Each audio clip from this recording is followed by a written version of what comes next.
మీ ఇంట్లో మొదటి కోటీశ్వరుడు మీరే అవ్వాలనుకుంటున్నారా? ఈ ఫైనాన్షియల్ వెబినార్ లో ఇప్పుడే జాయిన్ అవ్వండి.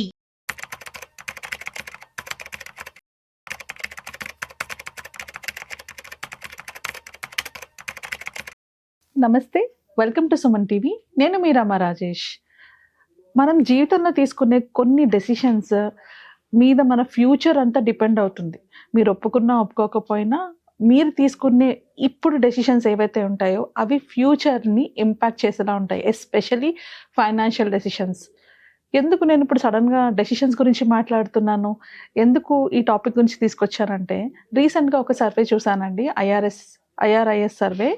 ఈ సర్వేలోని ఒక ఇంట్రెస్టింగ్ టాపిక్ నా కళ్ళ ముందు పడింది. సో దీని ఇంపార్టెన్స్ ప్రజలకి తెలియజేయాలని ఈ వీడియో చేస్తున్నాను. సో ఆ సర్వే ప్రకారంగా ఏం మెన్షన్ చేశారంటే 44% పీపుల్ రిటైర్మెంట్ ప్లానింగ్ 35 సంవత్సరాల కన్నా ముందు చేసుకుంటే వాళ్ళు రిటైర్మెంట్ ప్లానింగ్లో, అంటే రిటైర్ అయ్యాక పీస్ఫుల్ లైఫ్ని లీడ్ చేయగలరు అని చెప్పి సెలెక్ట్ చేశారు. అంటే నమ్ముతున్నాము అని సెలెక్ట్ చేశారు. విచిత్రం ఏంటి అంటే ఈ 44%లో కూడా ఓన్లీ 50% మంది అసలు యాక్చువల్లీ స్టార్ట్ చేశారు. ఇంకొక 93 మంది మిడిల్ ఏజ్లో, అంటే 45s 50s ఏజ్కి వచ్చిన వాళ్ళు, మేము కనుక రిటైర్మెంట్ ప్లానింగ్ ముందుగా చేసుకొని ఉంటే ఇప్పుడు మాకు కావాల్సినంత రిటైర్మెంట్ కార్పస్ని అరేంజ్ చేసుకోగలము అన్న సిచ్యువేషన్లో, అన్న ఒపీనియన్ని వాళ్ళు అందులో ఆ సర్వేలోని విజ్ఞప్తి చేశారనమాట. సో దీన్ని బట్టి మనకు అర్థమవుతుంది ఏంటి అంటే, రిటైర్మెంట్ ప్లానింగ్ అన్నది ఎంత ఇంపార్టెంటో అంత ఇగ్నోర్ చేస్తూ ఉంటాం అందరూను. సో నాకు ఆ సర్వే చూసినప్పుడు అదే అనిపించింది. అసలు 93% మంది మేము ముందే చేసి ఉంటే బాగుండు అని ఫీల్ అవుతున్నారు అంటే, వాళ్ళకు కావాల్సినంత కార్పస్ని వాళ్ళు క్రియేట్ చేసుకోలేకపోయినా, ఆర్ వాళ్ళకి ఎంత కావాలో అంత క్లారిటీ లేకపోయినా, లేదా ఈ రిటైర్మెంట్ ప్లానింగ్ని కంప్లీట్లీ ఇగ్నోర్ అయినా చేసి ఉండాలి. ఒప్పుకున్నా ఒప్పుకోకపోయినా అందరికీ తెలియాల్సిన ఒక ఇంపార్టెంట్ పార్ట్ ఏంటి అంటే, ప్రతి ఒక్కరం రిటైర్ అవుతాం. ప్రతి ఒక్కరికి 60 ఏళ్ళు దాటుతాయి. ఆ 60 ఏళ్ళు దాటిన తర్వాత మనం బతకడానికి కావాల్సినంత అమౌంట్ని అయితే ఖచ్చితంగా సమకూర్చుకోకపోతే ఇబ్బంది పడతాం. సో ఇంత ఇంపార్టెంట్ అయిన రిటైర్మెంట్ ప్లానింగ్ ఎందుకు ఇగ్నోర్ చేస్తారు అంటే, మెయిన్లీ 2 రీజన్స్ అండి. ఒకటి, అంతకాలం ఇన్వెస్ట్ చేయడానికి పేషెన్స్ ఉండదు. చిన్న చిన్న అవసరాల కోసం వీటి కోసం విత్డ్రా చేసేసుకుంటూ ఉంటారు. అండ్ సెకండ్ థింగ్, ఒక ప్లానింగ్ ఉండదు. అండ్ ఇదైతే దీనికన్నా వర్స్ట్ పార్ట్ ఎప్పుడంటే, నేను ఎర్లీగా రిటైర్ అవ్వాలి అని చెప్పి, ఫైనాన్షియల్లీ ఇండిపెండెంట్, రిటైర్ ఎర్లీ, ఈ కాన్సెప్ట్లోని యంగ్స్టర్స్, అంటే ఈ 30-35 ఇయర్స్ ఉన్న వాళ్ళందరూ ఏం చేస్తున్నారంటే, ఫైనాన్షియల్ మిస్టేక్స్ చేసుకుంటూ వాళ్ళు రిటైర్మెంట్కి కావాల్సిన అమౌంట్ని దాచుకోలేక అప్పుల పాలైపోతున్నారు. సో అది కరెక్ట్ కాదు, ఇది కరెక్ట్ కాదు. ఇవన్నీ నేను మీతో డిస్కస్ చేయడానికి మోస్ట్ ఇంపార్టెంట్ రీజన్ ఏంటంటే, ఇవాళ అసలు రిటైర్మెంట్ ప్లాన్ని ఎందుకు చేసుకోవాలి, ఎలా చేసుకోవాలంటే మనకి ఎలాంటి కాన్సెప్ట్ గురించి తెలియాలి అని డీటెయిల్గా నేర్చుకుందాము. సో ఎవరైతే రిటైర్మెంట్ ప్లానింగ్ని ఇగ్నోర్ చేస్తున్నారో, మీరు మీ 30 సంవత్సరాల్లో ఉండనియండి, 35 ఉండనియండి, 50 ఉండనియండి, ఎవరైనా ఇప్పటి నుంచి రిటైర్మెంట్ ప్లానింగ్ స్టార్ట్ చేసుకోవచ్చు, మీకు ఈ కాన్సెప్ట్స్ తెలిస్తే. సో దీంట్లోని మోస్ట్ ఇంపార్టెంట్ ఏంటి అంటే, మనకి రిటైర్మెంట్ ప్లానింగ్కి 3 ఇంపార్టెంట్ పార్ట్స్ ఉంటాయి. సో ఫస్ట్ పార్ట్ వచ్చేటప్పటికి, మన ఏజ్ ఎంత, ఇప్పుడు మీ ఏజ్ ఎంత, మీరు ఏ ఏజ్కి రిటైర్ అవ్వాలనుకుంటున్నారు, ఇది చాలా ఇంపార్టెంట్. ఎందుకంటే మనకి ఎంత టైం ఉందో అక్కడే తెలుస్తుంది. రిటైర్మెంట్కి ఎంత డ్యూరేషన్ మనకి ఉందో ఆ ఏజ్ బట్టి తెలుస్తుంది. ఒకవేళ మీ ఏజ్ 40 అనుకోండి, మీరు రిటైర్మెంట్ 60కి అవ్వాలనుకుంటున్నారంటే మీకు 20 సంవత్సరాలు మీ చేతిలో ఉన్నది అని అర్థం. ఒకవేళ మీ ఏజ్ 50 అయితే మీరు 60కి రిటైర్ అవ్వాలంటే 10 ఇయర్స్ డ్యూరేషన్ ఉన్నదని అర్థం. ఈ డ్యూరేషన్ మీ రిటైర్మెంట్ ప్లానింగ్లో చాలా చాలా ఇంపార్టెంట్. అండ్ సెకండ్కి వచ్చేటప్పటికి, ఎంత ఎక్స్పెన్సెస్ ఉండవచ్చు అంటే, ఇప్పుడు మీకు ఎడ్యుకేషన్ లోన్ ఉన్నా, లేకపోతే ఏవైనా హోమ్ లోన్స్ ఉన్నా, లేకపోతే పర్సనల్ లోన్స్ ఉన్నా, ఈఎంఐస్ నడుస్తున్నా, వీటన్నిటిని పక్కకి పెట్టేసి, ఇవేమి కాకుండా ఓన్లీ మీకు మీ వైఫ్కి సర్వైవ్ అవ్వడానికి ఎంత ఎక్స్పెన్సెస్ అవుతున్నాయో అన్న ఒక క్లారిటీ కావాలి. ఎందుకు అంటే, ఇదే లైఫ్ స్టైల్ని మీరు ఫ్యూచర్లో మీ 60 ఏళ్ళ తర్వాత కూడా గడపాలి అంటే, ఇప్పుడు మీ ఎక్స్పెన్సెస్ ఎంత అవుతున్నాయో అన్నది తెలుసుకోవడం చాలా ఇంపార్టెంట్. ఇది రిటైర్మెంట్ క్యాలిక్యులేషన్లో పార్ట్ 2. అండ్ పార్ట్ 3కి వచ్చేటప్పటికి, రిటైర్మెంట్ క్యాలిక్యులేషన్లోని మీకు, అంటే మీరు ఒకవేళ సాలరీడ్ ఎంప్లాయ్ అనుకోండి, డెఫినెట్గా మీకు పిఎఫ్ కానీ, లేకపోతే పీపీఎఫ్ కానీ, ఈపీఎఫ్ కానీ ఏవో కట్ అవుతూ ఉంటాయి. అదే మీరు సాలరీడ్ ఎంప్లాయీ కాదనుకో, మీరు ఒక సెల్ఫ్ ఎంప్లాయిడ్ అనుకో, ఆర్ మీకు ఏమైనా బిజినెస్ ఉందనుకోండి, మీరు రిటైర్మెంట్ ప్లానింగ్ కోసం ఇంకెక్కడైనా ఇన్వెస్ట్మెంట్ చేశారా అంటే పీపీఎఫ్లో కానీ లేకపోతే ఎన్పిఎస్లో కానీ ఏమైనా ఇన్వెస్ట్మెంట్ చేసుంటే ఆ అమౌంట్ ఇప్పటి వరకు ఎంత దాచుకున్నారు. సో ఫార్ రిటైర్మెంట్ కోసం మీరు ఎంత అమౌంట్ దాచుకున్నారు, ఈ 3 విషయాలు తెలిస్తే మనం రిటైర్మెంట్ క్యాలిక్యులేషన్ ఆర్ ప్లానింగ్ ఈజీగా చేసుకోవచ్చు.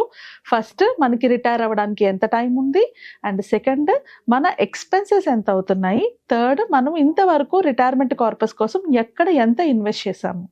ఈ 3 తెలుసుకున్న తర్వాత మీరు నెక్స్ట్ చేయాల్సింది ఈ రోజు ఎక్స్పెన్సెస్. ఇప్పుడు మీరు మీ వైఫ్ కూర్చొని ఎంత ఎక్స్పెన్సెస్ అవుతుందని క్యాలిక్యులేట్ చేసుకున్నప్పుడు ఇప్పుడు ఒక 30,000 నెలకి అవుతున్నాయి అంటే మీరు హ్యాపీగా కూర్చొని తినడానికి ఒక 30,000 సరిపోతున్నాయి అంటే ఈ 30,000 కాస్ట్ ఫ్యూచర్లోని ఎంత అవ్వచ్చు అంటే దీనికి ఇన్ఫ్లేషన్ యాడ్ చేసుకొని ఎంత అవ్వచ్చు అన్న పాయింట్లోని మనం క్యాలిక్యులేషన్ చేసుకోవాలి.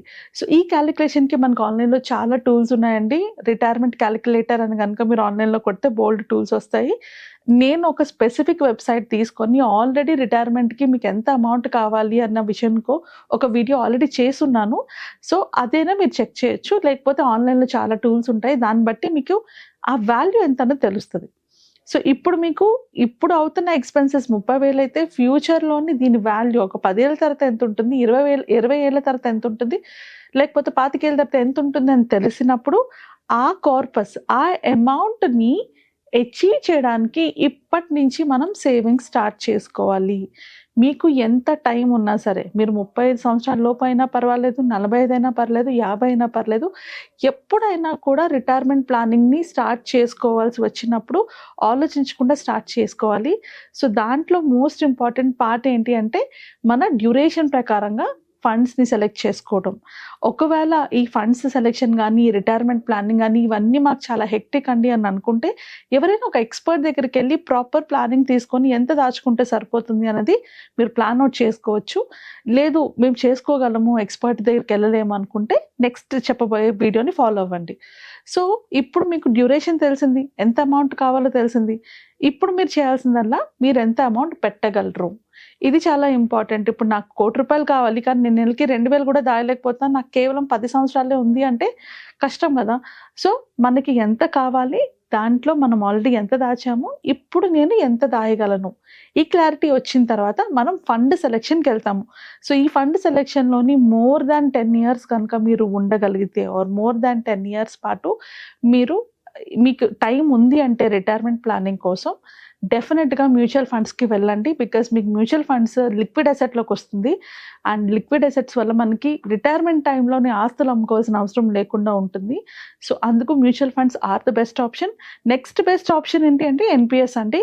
ఎన్పిఎస్ అంటే నేషనల్ పెన్షన్ సిస్టమ్. దీని గురించి ఇన్ డీటెయిల్గా ఒక వీడియో చేస్తాను, ఆ డీటెయిల్ ఇంకా క్లియర్గా అర్థమవుతుంది. And me already PF, EPF, VPF ఇవన్నీ ఉంటాయి కాబట్టి ఇవి 2 బెస్ట్ ఆప్షన్స్. ఒకవేళ ఒక 7 to 10 ఇయర్స్ కనుక ఉంది అంటే మ్యూచువల్ ఫండ్స్లోని హైబ్రిడ్ మ్యూచువల్ ఫండ్స్ని మీరు సెలెక్ట్ చేసుకోవచ్చు, ఆర్ మనం లార్జ్ క్యాప్ ఫండ్స్ని కూడా సెలెక్ట్ చేసుకొని దాన్ని కంటిన్యూ చేయొచ్చు.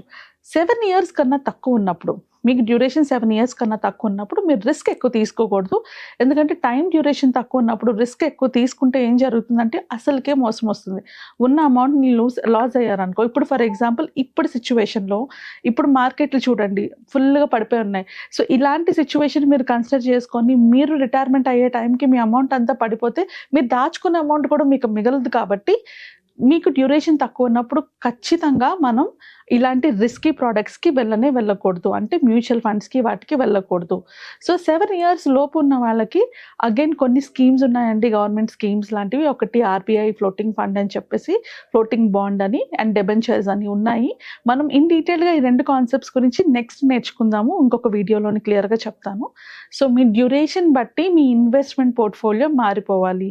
అలానే మీ ఏజ్ కూడా, మీరు నియర్ టు 50 ఉన్నారు అంటే హై రిస్క్కి వెళ్ళడం, అంటే మ్యూచువల్ ఫండ్స్లో కూడా small cap, sectorial funds, thematic ఫండ్స్కి వెళ్ళొద్దు. మీరు వెళ్ళాల్సిన funds mid cap and flexi cap and large cap ఫండ్స్కి వెళ్ళాలి.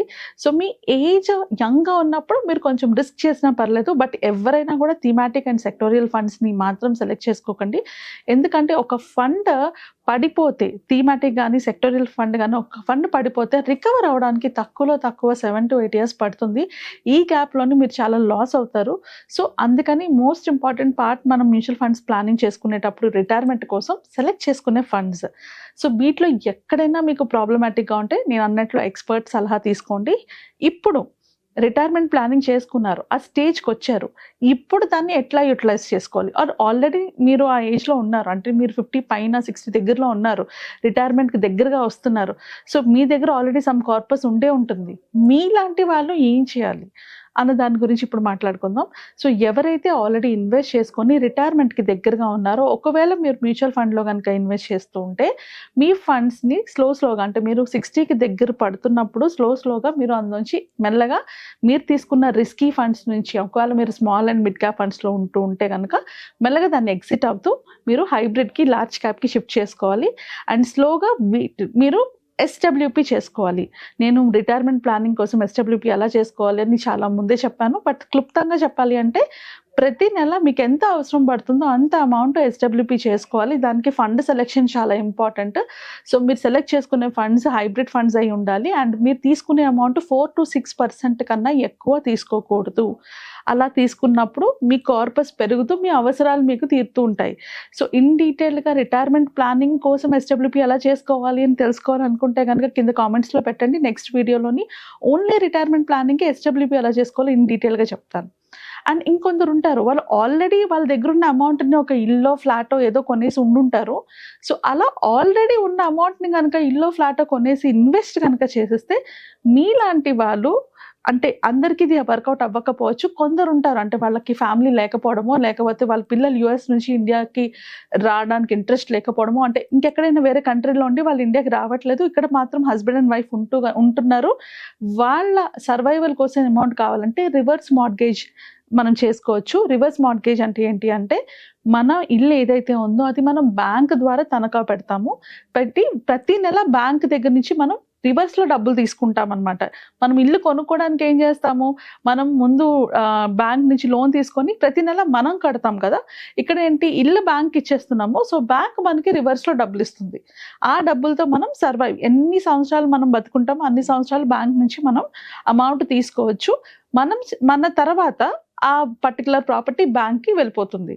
సో ఎవరికైతే ఇక్కడ ఫ్యామిలీ ఉండరో, ఆర్ ఎవరికైతే పిల్లలు ఇండియాలో సెటిల్ అయ్యే ఉద్దేశం లేదో అలాంటి వాళ్ళకి ఇది చాలా మంచి ఆప్షన్ అండి. రివర్స్ మార్గేజ్ గురించి ఇంకో ఏమైనా వీడియోలో డీటెయిల్గా చెప్పాలంటే దాని గురించి కూడా కింద కామెంట్ చేయండి. అలానే మీరు రిటైర్మెంట్ ప్లానింగ్ చేసుకోవాలనుకుంటున్నారు, మీకేమైనా కన్సర్న్స్ ఉన్నాయి, డౌట్స్ ఉన్నాయి అనుకుంటే కనుక నాతో కనెక్ట్ అవ్వాలంటే కింద స్క్రోల్ అవుతున్న నెంబర్స్కి కాల్ చేసి కనెక్ట్ అవ్వండి. గుర్తుపెట్టుకోండి, ప్లానింగ్ కన్నా మోస్ట్ ఇంపార్టెంట్ డిసిప్లిన్డ్గా ఆ ఇన్వెస్ట్మెంట్ని నడపడం. సో ఏ పర్పస్ కోసం అయితే ఇన్వెస్ట్మెంట్ పెట్టారో ఆ పర్పస్ వరకు ఆ డిసిప్లిన్తో ఫాలో అవుతూ ఉండాలి. అది చాలా ఇంపార్టెంట్ అండి. సో మీ రిటైర్మెంట్కి మీరు సరిగ్గా ప్లాన్ చేసుకొని మీకున్న డబ్బుల్ని మీరు ప్రాపర్గా యూటిలైజ్ చేసుకుంటారని నమ్ముతున్నాను. Okay, thank you.